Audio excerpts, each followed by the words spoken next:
Hello, hello. How's everyone going? Thanks for joining today. If you are here watching, if everything's working all right, this is another Sunday live stream. It's been a little while since I've done a Sunday morning live stream. Or has it? I've lost track of the days. Anyway, we're going to talk about some of these new film releases. It's crazy. 3 new films announced in 2022 amongst all the discontinuations that we've been having over the last couple of years especially. So I'm seeing a few people in the chat already. Thanks for joining, jumping on early. Michael, hey. And Alexandria already got my Cine 400 on pre-order. Nice. Yeah, a lot of people are pretty stoked about that one because as far as we can tell, it is the legendary Kodak Vision 250D film stock, but we'll talk a little bit more about that soon and whether there's any certainty of that. Sorry, I just got something in my eye just when I started streaming, conveniently. But yeah, thanks everyone else for joining. Hey, we got Matt, Don. Yeah, who would have thought? Well said, Brett. So what should we start with? Kodak Gold 200. This is a pretty big one in that it's coming out in 120 in medium format. So if you haven't already seen the news, I'm assuming everyone watching this, whether you're live or watching this later, has heard the latest announcements. So there were 3 new films all announced within the space of 1 week. So the Kodak Gold 200 speed variant in 120 in medium format. Then we had the Cinestill 400D, they're calling it 400D or dynamic, with the purple packaging, which looks pretty cool in my opinion. Purple's my favorite color, so I actually quite like that packaging they went with. And then shortly after that, there was an announcement from Bellamy Hunt at Japan Camera Hunter for what they are calling Fugufilm 400, which is a cool name, as in, the blowfish, Fugu. And it's a 400 speed slide film. So really cool, really big announcements, especially for them all to come at once. So what's everyone's opinion? Who's excited about what? I'm already seeing a few comments here. So Cine 400 seems to be one of the popular ones so far. Which of the 3 are you excited about? I'd be keen to hear from the get-go so we know kind of what to focus on more throughout this stream. But I'm going to obviously share what I'm interested in too. But I'm really keen to hear what you guys are into. But yeah, we've got a few people on today, so thanks for joining. Yeah, let's start with Kodak Gold 200. Ready for the early bird rolls. Yeah, so that's a good point, because a lot of people were sent Kodak Gold in 120 early. And interestingly, I was actually reached out to by Kodak around August last year, a long time ago, to be one of the initial testers. And I was really excited actually, because I was selected supposedly at the time when they were still trying to launch it to be one of those testers. But then things were delayed. They had some issues with some of the early production runs and delayed the testing. And then it all kind of got a little bit hectic for them over at Kodak Alaris, trying to juggle this launch and send out test rolls. So unfortunately, they limited testing to European and US photographers. That's the thing about being down here in Australia. We kind of miss out sometimes on things. And unfortunately, I wasn't part in the end, even though I went through all the agreement to keep it a secret and sign the agreement and whatever. It didn't end up working out, but they are still nice enough to be sending me a pack. So I'll have a pack of Kodak Gold 120 coming my way from Kodak, from the nice people there who are still kind enough to want to send me a pack to try out, to share my thoughts on. So I'm really excited about that. I would have been trying Kodak Gold in 120 regardless of if I was going to be a tester or not, and whether or not they were going to send me a pack or not. So I'm really grateful, and also really looking forward to trying this great film stock, which we all know and love and has existed in 120 before, in some medium format cameras. So yeah, let's read some comments. Completely new slide film. Yep. I'm actually, to be honest, most excited about that out of everything.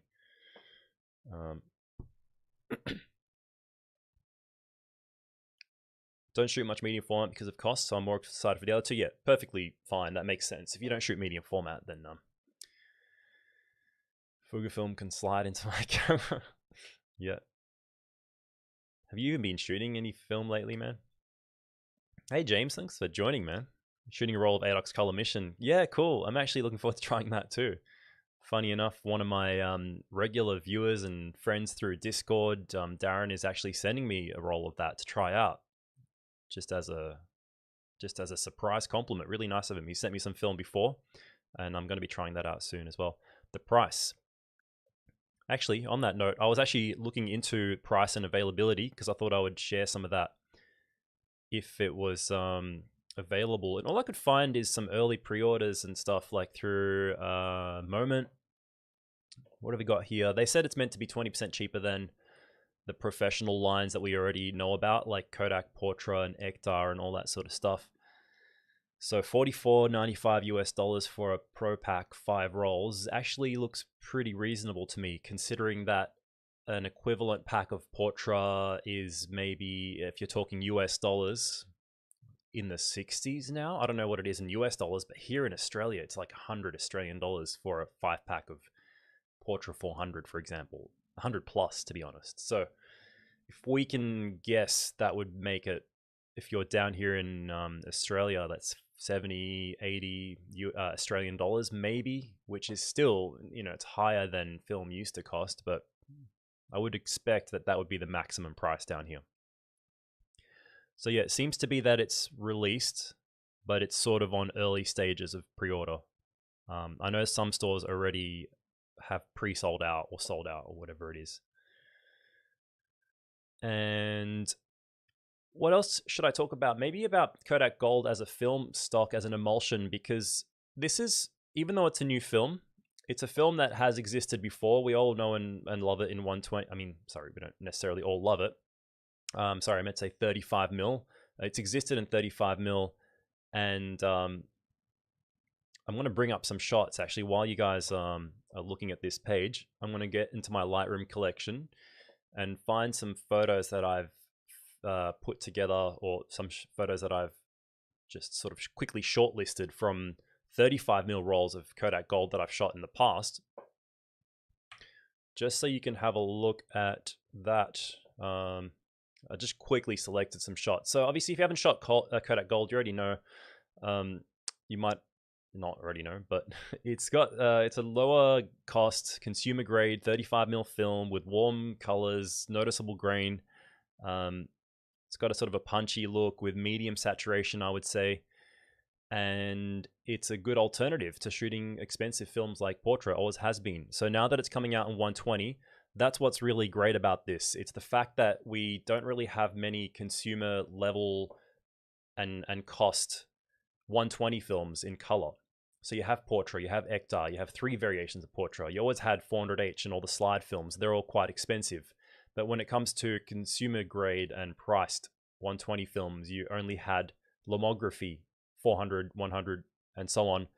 However, they really jumped up in price over these last couple of years. I don't know if you guys have noticed, but Lomo used to be a cheap and accessible 120 film.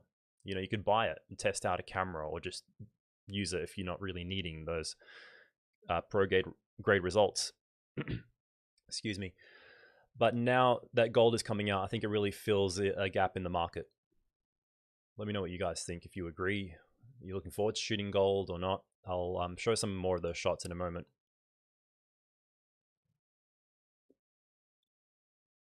Brett, interesting, there's a new slide film. Yeah. Especially the fact that it turns out it's a completely new emulsion. I initially thought it could have been frozen 400X or something, but we'll get to that. Gold is your go-to in 35 mil. Happy to see it expanding, even if I don't shoot medium format. Yeah, I mean, this could be an incentive to eventually get into medium format if you wanted to.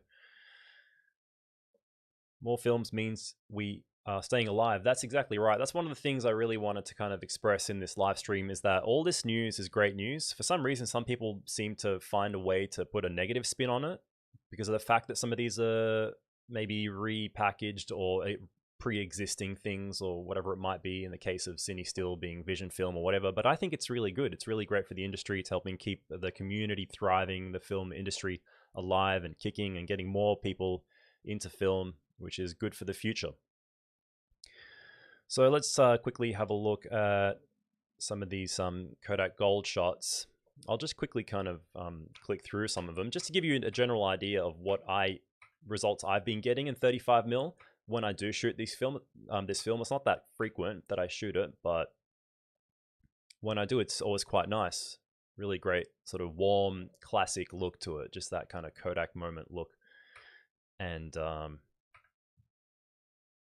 it's just good as an all-purpose film. There will always be Debbie Downers. Yeah, absolutely. Yeah.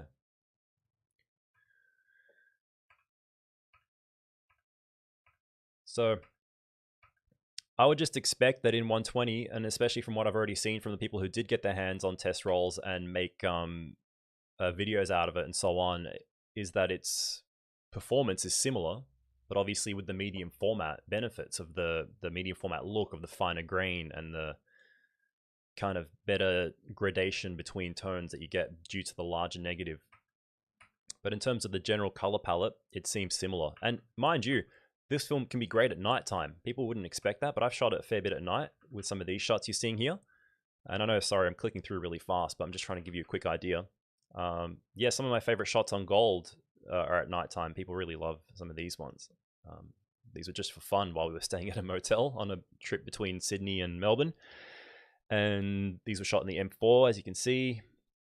Another shot here, portrait, another night shot. Really great. You know, it's a bit grainy. Wait for this to load. But that's what you would expect, especially with a night shot and a 200 speed consumer grade film. But it should be good to have this as an option. And I think it'll be good film to take with you if you want to travel, for example, if you want to take your medium format traveling. And that's what I hope to try and do if I can get my hands on some before going on a trip. And yeah, really excited. Really good news. So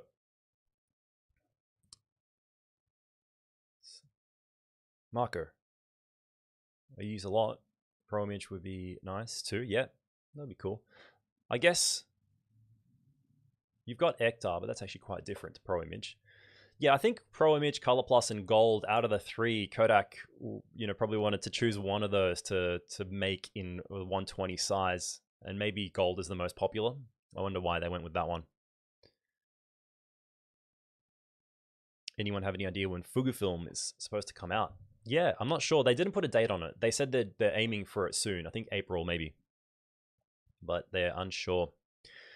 So what's the next thing? The next thing is the Vision, the Cinestill 400D. I know a few people are excited about that. Let's talk a little bit about that. Let's hear what your thoughts are. If anyone here is buying some or has pre-ordered some, why are you excited about this film? Because I know a lot of people are really psyched about it. However, with this particular one, I was surprised that they haven't had this for this long. They've done Cinestill 800T, which is Kodak Vision's 500T, and it ends up being 800 speed, because supposedly when you remove the remjet and process it in C41, the film gains sensitivity, so it becomes higher speed, essentially. Technically, you can still just shoot it at 500 and get great results, but because it can gain that bit of sensitivity, Cinestill markets it as an 800 speed film, where the true emulsion is rated at 500. But even that's always flexible anyway. 50D has always existed. They don't really add a speed increase to that because it's already so low. It's 50 speed. I mean, making it 64 or 80 wouldn't really be much difference, maybe. So I was all surprised they didn't have Vision 250D in the lineup, because to me, that's the best all-rounder. However, I understand Cinestill wasn't going for an all-rounder. They were trying to fill in a gap to offer something unique to film shooters that isn't already available. For example, with Portra 400, you can get some of that look of Vision 3 250D with Portra. Mind you, it is different. So let's talk about that. Let's hear what you guys think while I bring up a little collection of Vision 250D that I've shot over the years, because I've shot a lot of this film. I've bought it in bulk rolls. And just to kind of clarify, now, of course, I can't be 100% certain, but I'm pretty convinced that Cinestill's 400 dynamic film is 250D. It is Kodak Vision 250D with that bit of speed increase that you gain by making it C41, therefore the name 400D dynamic, and it's daylight balanced. And they have stated that it is a motion picture film. So it's kind of like, what else could it be? It couldn't really be anything else because it is a cinema film. and it has been, by according to their release, modified for a C41 usage, as with the other films. So it pretty much has to be Kodak Vision 250D, but who knows? I could be wrong. The future will prove this. We'll see. And we'll know because the stock will actually have the number on it. So for example, they have like Kodak 52, whatever it's called, 5219 being 500T, for example.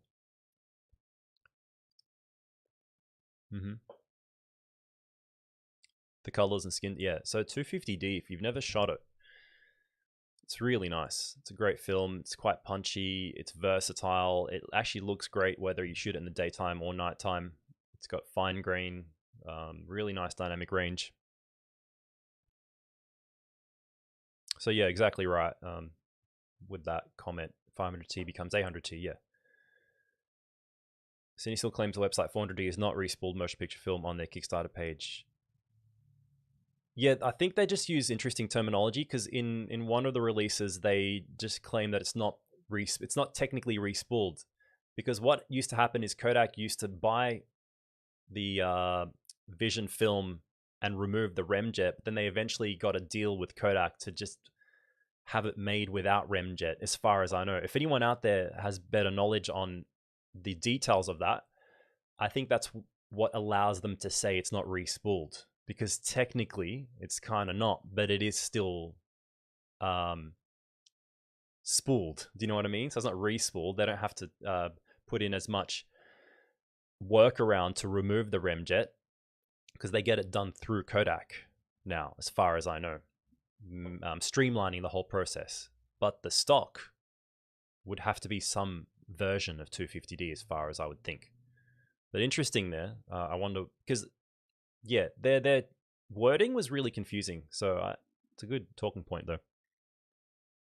Moose always say stuff like that. I think that's what people get mad about. Yeah, because it can come across misleading, but if you actually read the fine print, I mean, I'd be interested to kind of bring that up, maybe to have a read about it.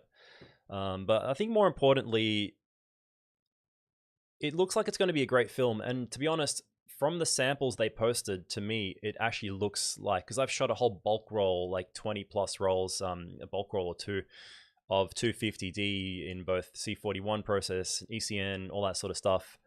It looks like 250D from the sample shots. And of course, this is my experience, but to me, it looks like it. It looks like slightly underexposed 250D, to be honest, because when I shoot it, I like to shoot it a little bit overexposed at 200 or even 160, 100, whatever.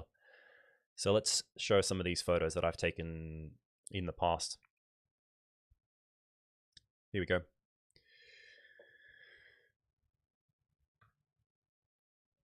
There's a bit of a light leak on this one. It was the first shot on the roll, but this is shot in a Leica M4 processed in C41, how I normally like to process Cine film, because I don't see much benefit to ECN2. And you got those nice punchy colors. If you've ever watched any of the movies where they've used this film stock, like La La Land or anything, you'll actually notice some of these characteristics as well. And it has a great tonality to it, really versatile.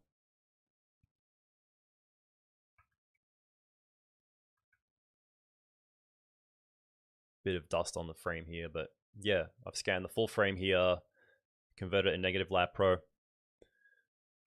and it comes out great. Colors are amazing. This was shot in Japan, so the scans are just a low-res scan from Bic camera over there. This was way back in 2017. A little bit underexposed on this shot, but you can still see some of the similar colors. I've got shots at nighttime, but it has this really nice punchy look.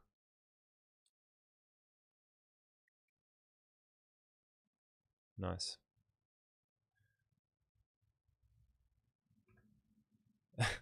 Here he is, Mr.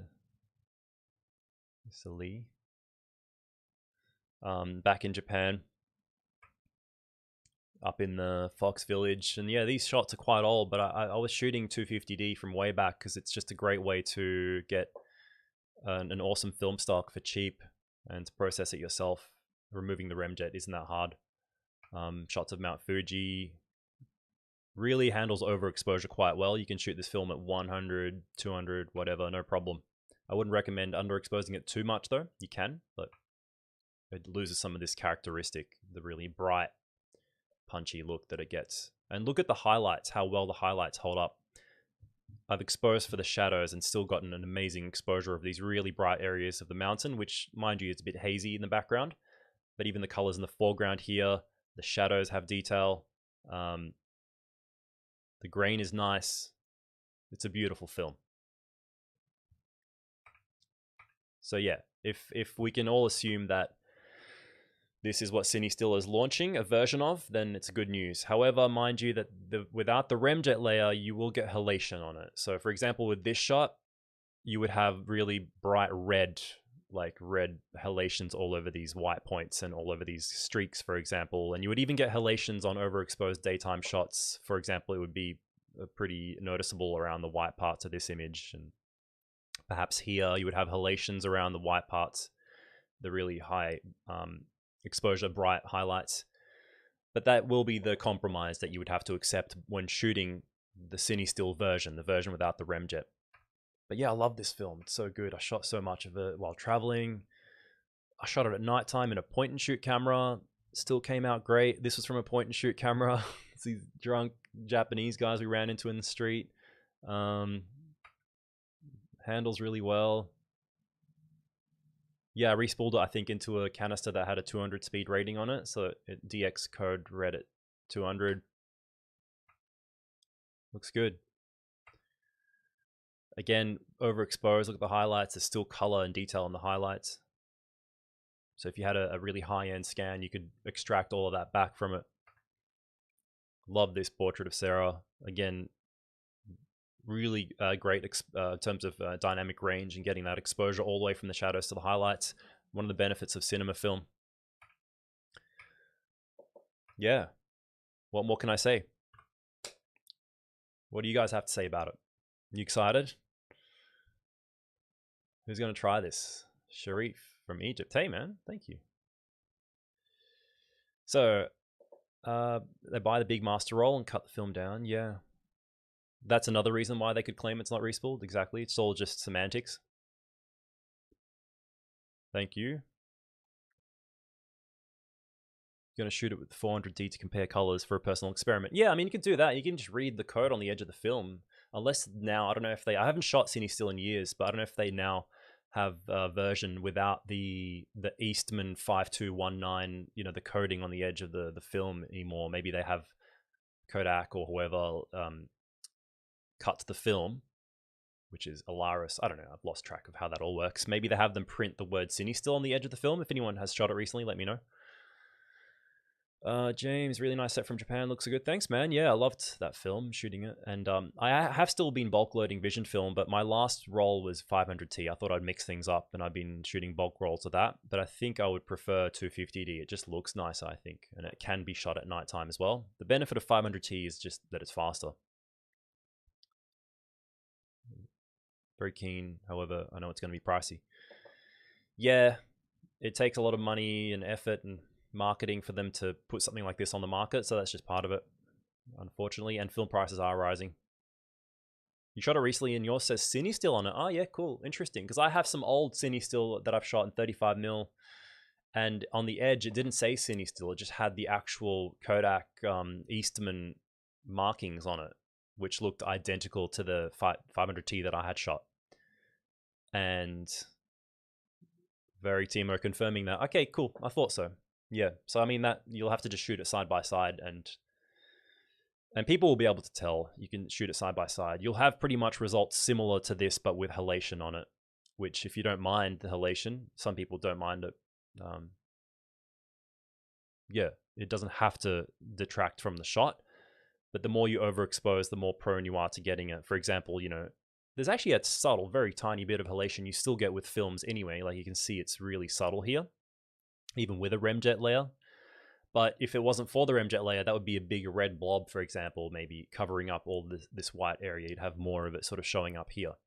So the remjet does serve a purpose with these films, and it keeps the color more consistent and even. But yeah, should be good.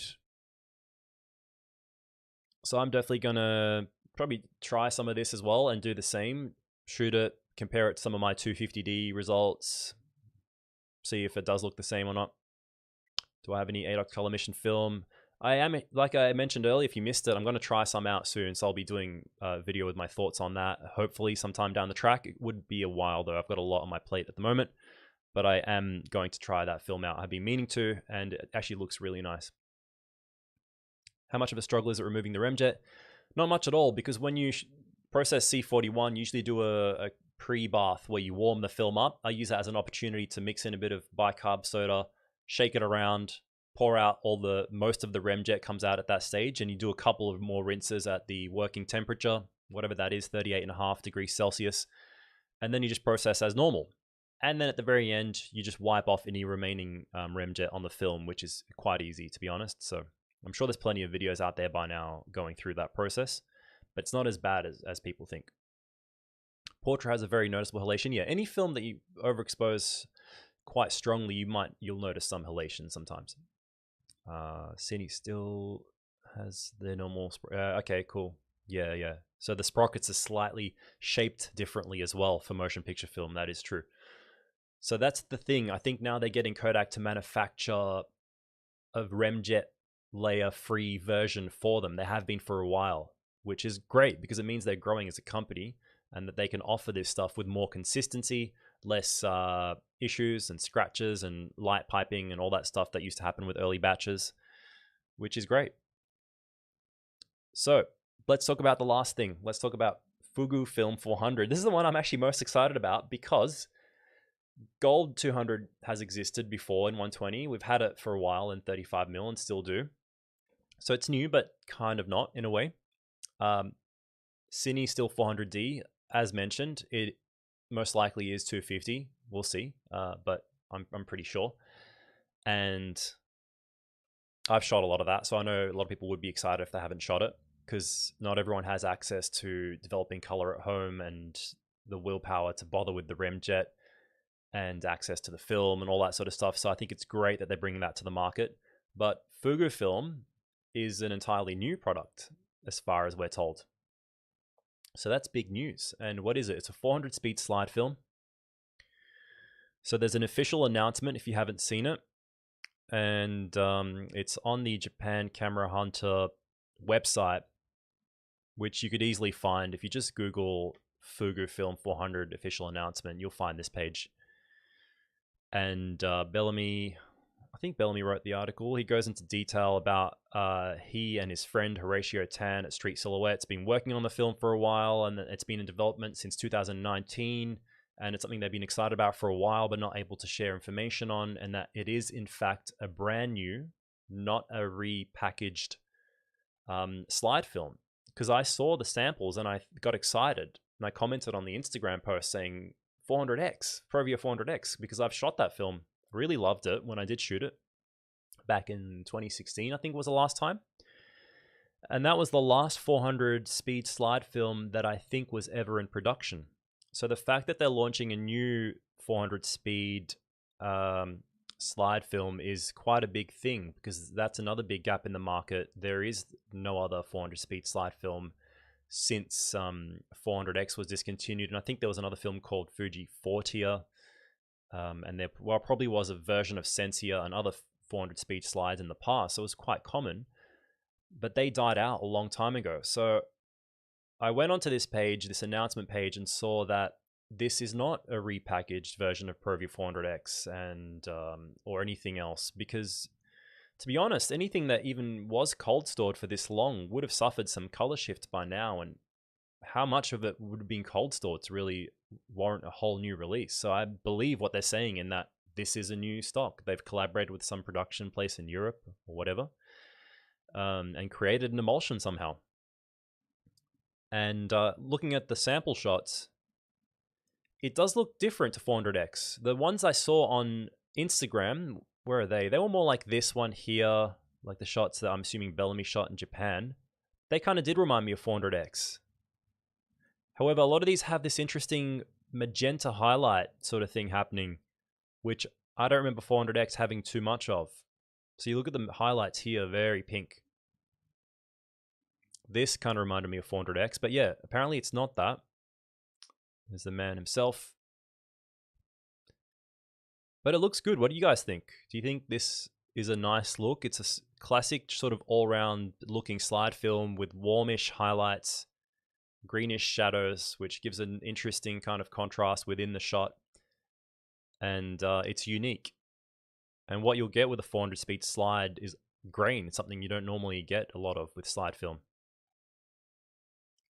These apparently were intentionally altered. I think some of these early test versions. So he says here, heavily edited to kind of hide or mask the film as not to spoil anything early or whatever. But this looks more like a neutral scan here. Yeah, there's still a fair bit of unknown here, but if you're interested in this, you could actually read the press release here. Share your thoughts. What do you think? Do you believe that it is a new one? There's no reason not to believe it. I absolutely believe that this is a new slide film. Whether or not there's the involvement of manufacturer in Europe, it doesn't matter. The point is, it's not just some repackaged Fujifilm, which is cool. And it was inspired by 400X. You'll read here that Bellamy was a fan of 400X. A lot of people were. And that was what partially inspired them to choose to make a 400 speed slide film. So what do you guys think? Do you think making Goldwell's 120 is a good move? Yeah, I think so for sure. They could have made Ultramax, sure, but then it's another 400 speed. So even though that would have been good, it's just a cheaper alternative to Portra 400. They kind of sell 400 speed film to Lomography for Lomo 400. So there kind of wouldn't be much benefit there because what Lomo uses for 400 might be similar to Ultramax or Gold 400 already. So I think 200 was a good choice. And when they sent me the message and the email telling me that I was going to be one of the earlier testers when they initially planned to launch this film, which was last year, they just said that it was a 200 speed consumer film. I don't think they'd yet decided or released the information that it was in fact Gold. So I wasn't sure at the time whether it would be Colorplus or Gold, but either way, I think 200 was a good choice. Kodak's been delivering uncut master rolls Cinestill since they've been doing 120. Yeah, so that's confirmed. Fugu sample shots look beautiful. Yeah, looks good. Who likes the packaging, by the way? I actually like it. I mean, it's wacky. And I think they were somewhat inspired by that episode of The Simpsons with Homer and like the Japanese ad. Let me know what you guys think about the packaging and the branding. I think it's cool. It's different. It's unique. And they're poking fun at Fuji, yeah, because Fugufilm and yeah, Fugufilm. I hope they don't encounter some legal issues. I don't think they would.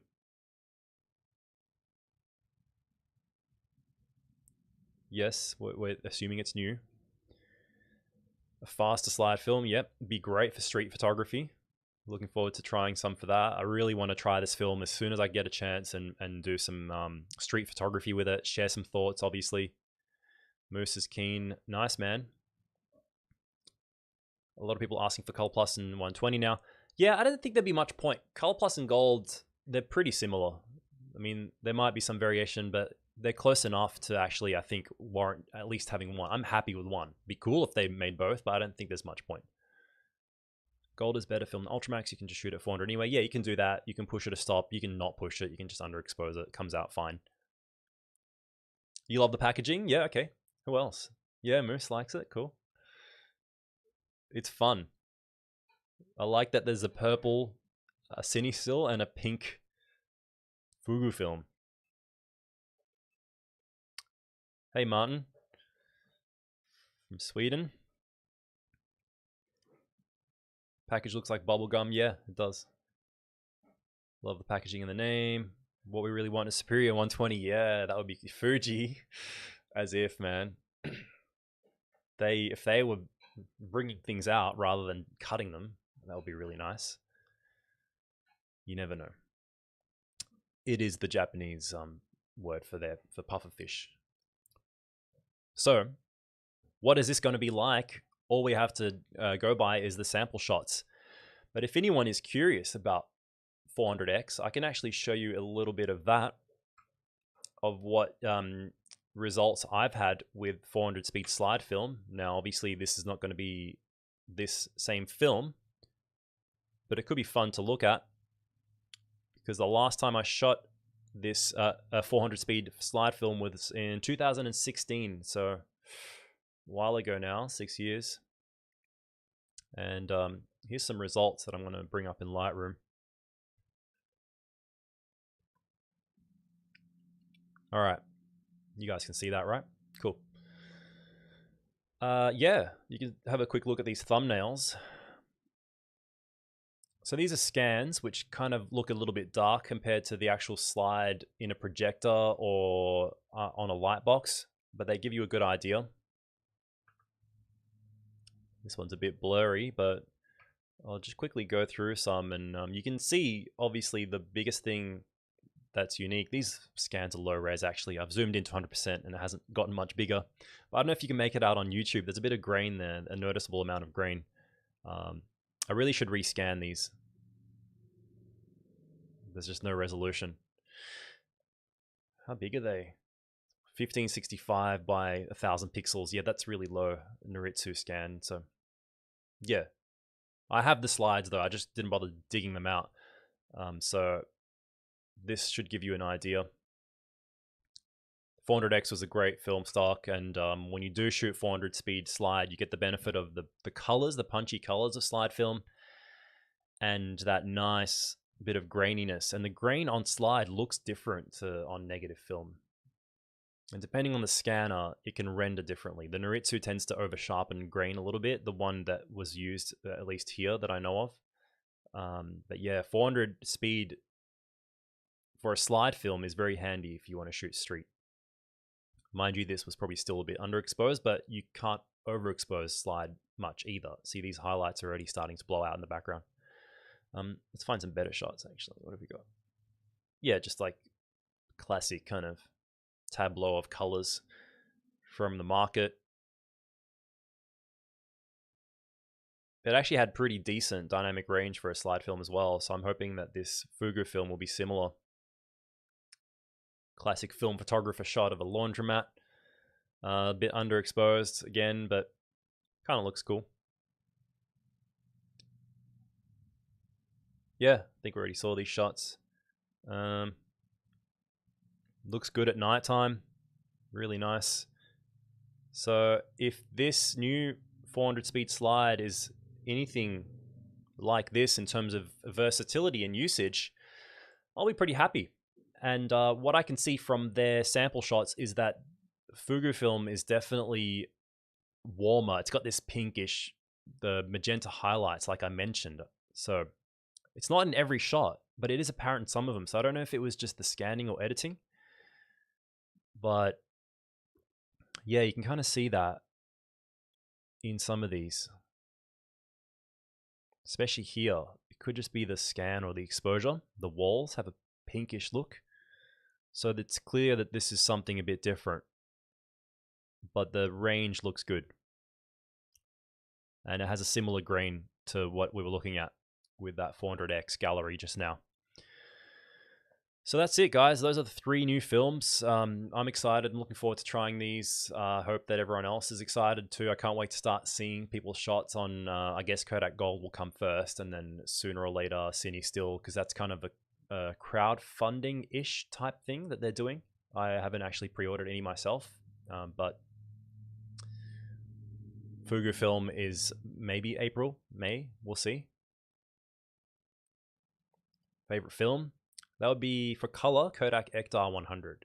Beautiful film in 35mm or 120. Still love that film. It's just a bit slow for some situations, but you can make do.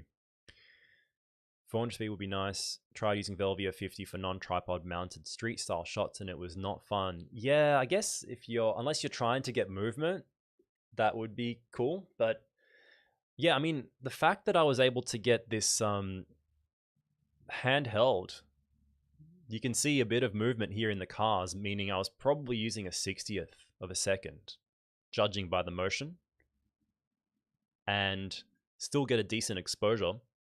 See, there's a bit of motion blur in the person's foot. I don't think it would have been slower than a 60th or 125th. Mind you, it's a pretty bright night scene. There's a lot of lights coming from these fluorescent tubes and the cars and the overhead lights and the, blue hour light.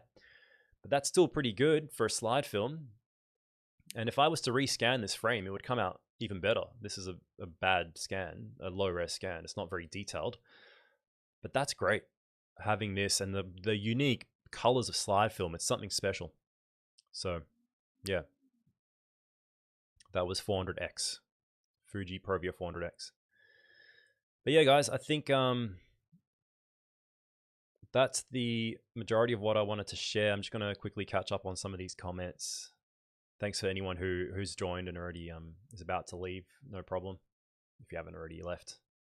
Ectar 100 goes hard. Yeah. Early bird for Cinestill's shipping in a few weeks. Cool. That's good. Looking forward. Thanks for watching. Expired film still my first choice. Cool. Nice, nice. How about Bellevue 50? Great film. But we already have that. And 50 speed is a bit limiting for some people. I love Bellevue 50 though. I think it's great. It's good for certain applications, but not for everything. Really saturated. Excited for all three. 120 gold 120 gold, even though I already shot it, it'll be nice to shoot it in Rolleiflex. Yeah, definitely. I think it'll be just a great all-rounder to save you from having to buy Portra. Sometimes you just want a 120 film with great colors, but you don't want to fork out for Portra 800 or 400 or 160 even.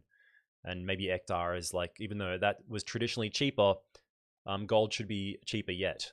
And maybe 100 speed is a bit too slow for some people and too saturated in the case of Ectar. So I think gold 200 is a great choice. Hey man, you gonna rewatch? Yeah, cool. Thanks for joining late anyway. This one's a bit of a long one, so I'll probably sum things up soon. And bots found the stream, yeah. Gotta ignore it. What can we do? Any idea how much I could compensate for 200x expired Provia? To be honest, I wouldn't overexpose it at all. Just shoot it at 100 if it's Provia 100F, I'm assuming. Or if it's 400x, just shoot it at 400. With slide film, I find, in my experience, that overexposing due to expiry doesn't make much difference. You end up still getting blown out highlights, and you still get color shifts, because what I find with expired slide is you get heavy color shifts if it hasn't been cold stored, especially. So my advice is just shoot it at box speed, or maybe overexpose at 20%. So if it's 100 speed, shoot it at 80 if you like, and you should be fine. But do expect to still have color shifts and that it won't look as good as if it was fresh. But don't go overexposing it 1, 2, 3 stops or whatever it is for every 10 years and so on. There's not as much need for that with slide film. Thanks, love your work. Thank you. Thanks for watching. Much appreciated. And yeah, guys, if anyone else has any thoughts to share on this, what are your opinions? I'm glad to see that most people here look at it as a great thing for the film community, for the film industry, that we have these new releases coming out. A lot of people are excited. I've been seeing a lot of things shared online. And I am excited to try some of these too. So feel free to share your thoughts. And yeah, I don't think I've missed any comments except for the spam. Just scrolling through now. New logo. Yeah, actually, I have a new logo. I actually just changed it on here on YouTube too. I don't know if you guys can see it. Let me know what you think. Actually, I never updated the logo since the channel started, so I thought I would do that, and I just started using it on Instagram and here on YouTube. But I've had a few people message and say they like it, which is cool. I'm glad. I've been trying to kind of freshen things up and fix up the branding a little bit, and I admit it's not my strong point. So when do you think a Chinese manufacturer will make a cheap mechanical film camera? No idea. Who knows? It'd be cool if anyone makes a new film camera. That'd be awesome. Martin arrived late, so I'll rewatch tomorrow. Yeah, man, no problems. And I know this one's long. If anyone's not watching this live, I admire the fact that you're actually still watching it. If it was me, I would just skip through to the bits that you're interested in. It makes sense. But I appreciate the live part of it. Getting to just hang out with you guys, get your opinions. It's good fun. One stock no one's talking about. Kono. 400 speed. Okay. Yeah, I didn't know about that. Is it actually new? I'll have to look into that. Yeah. My lives are not long. I guess it's not long compared to some people. I know some people stream for like hours, which is cool. I think I jumped on a stream by Samuel Streetlife once, and I was late to that stream. It was already about an hour in, and I think he was still going longer. I might be mistaken. But that's great. And the fact that, you know, people stay on, you can just sort of drop in and out as you go, which is cool. Yeah, I mean, there's a lot of viewers still on, so I'm surprised. Like, you know, I keep saying I should end it, but honestly, if you guys want to keep talking, I can keep going.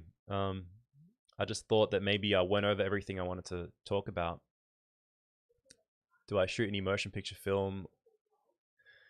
Not really. I've shot Super 8 before. That's as far as I've gone.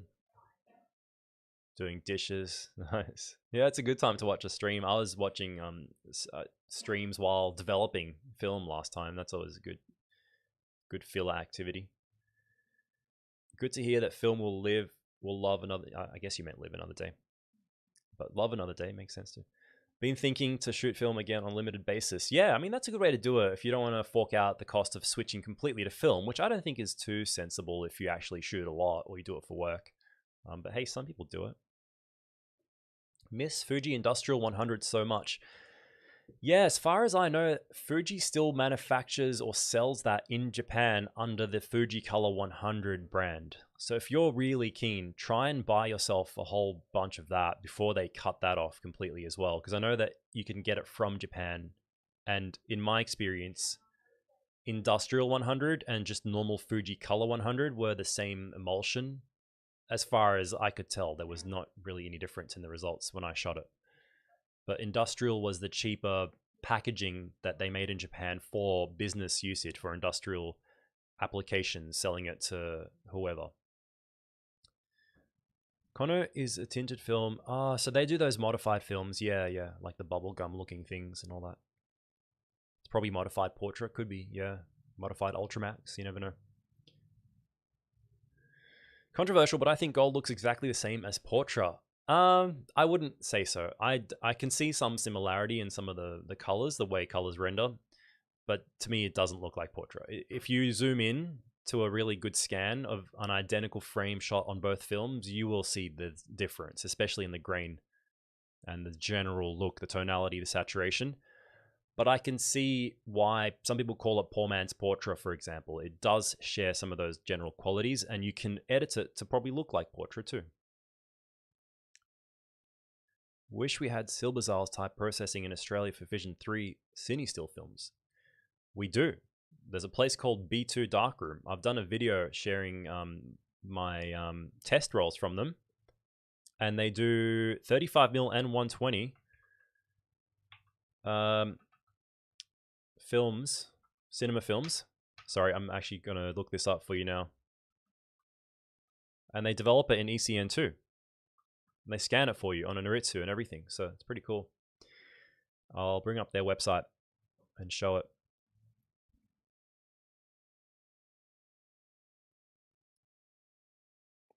Building 2 Scan is the full name. But if you go to Cinema Film Shop here, they not only sell 35mm, but 120 cinema film, 250D, 500T. So it still has the remjet on it, and then you can send it back to them and get it developed and scanned. And it's decent prices as well. Look at this, $16 compared to Cinestill. It's pretty good. And then they can do scans for you too. So cinema film processing, ECN2, Noritsu scans, or even FlexTight scans if you want something really high end for a print. And it's pretty decent. So yeah, if you didn't know about them, that would be cool news for you to hear about, I guess. And they're based here in Melbourne.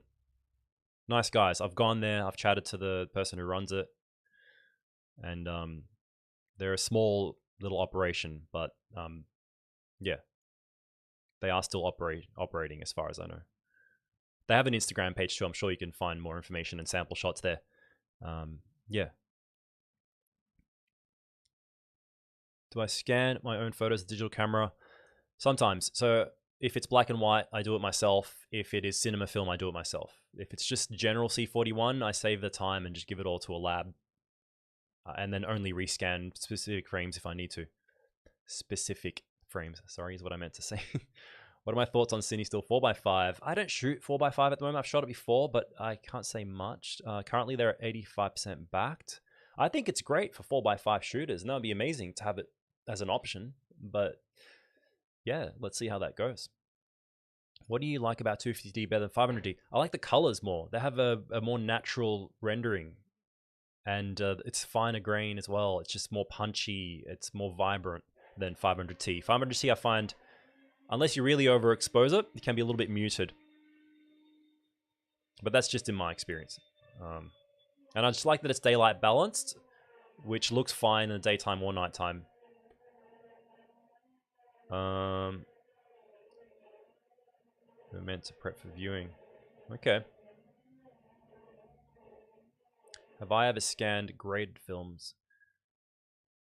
Yeah, I have. I've scanned it using Negative Lab Pro and such. Cheers for the building scan tip. Yeah, no worries, man.